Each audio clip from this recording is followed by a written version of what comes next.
Le livre Your Dog, Your Mirror de Kenneth M. Linder explore la relation entre les humains et leurs chiens en suggérant que le comportement d'un chien peut refléter la personnalité de son propriétaire. Il souligne que les chiens sont sensibles aux émotions humaines et peuvent adopter des comportements qui sont en grande partie le reflet de l'état mental et émotionnel de leur maître. Voici un résumé des principales parties du livre. 1. Introduction. Le chien comme miroir. Le livre commence par expliquer que le chien peut agir comme un miroir de la personnalité de son propriétaire. Le comportement du chien peut refléter les émotions et les pensées de son maître. Par exemple, si le maître est stressé, anxieux ou en colère, ces émotions peuvent se manifester chez le chien, qui pourrait devenir nerveux ou agité en réponse. 2. Le chien et les émotions humaines. Dans cette section, Linder explore la sensibilité des chiens aux émotions humaines. Les chiens perçoivent et réagissent aux changements émotionnels de leur propriétaire. Par exemple, un chien peut devenir anxieux ou agressif si son propriétaire est constamment stressé ou malheureux. En revanche, un maître calme et serein aura tendance à avoir un chien plus équilibré. 3e analyse psychologique du chien. L'auteur discute ici de l'impact de la psychologie du propriétaire sur le comportement du chien. Un maître ayant des problèmes émotionnels ou de confiance en soi pourrait, par son comportement, induire des réactions problématiques chez son chien, comme l'agression ou la peur.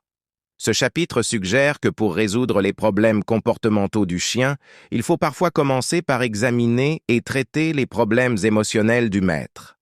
4e. Les différents types de relations maître-chien-maître-chien. Linder analyse les différents types de relations que les maîtres peuvent avoir avec leurs chiens, telles que la relation dominante, protectrice ou symbiotique.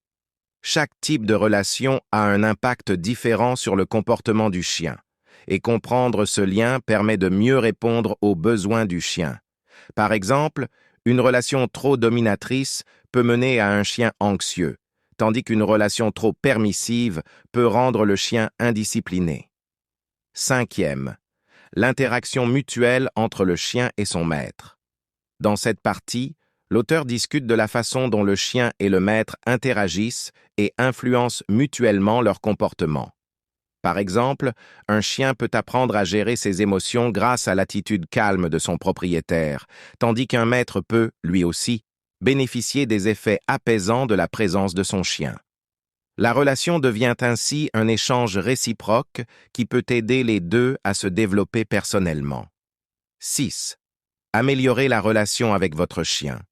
Linder donne des conseils pratiques pour améliorer la relation avec son chien. Cela comprend la compréhension des besoins émotionnels du chien, l'adoption de techniques de communication appropriées et la gestion des comportements indésirables.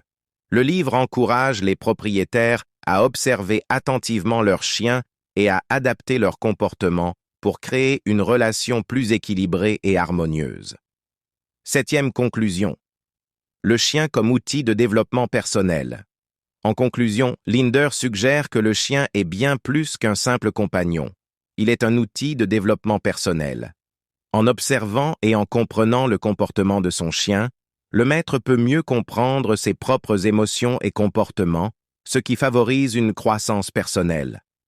Le chien devient ainsi un miroir qui permet au propriétaire de mieux se connaître et de progresser sur le plan émotionnel et psychologique.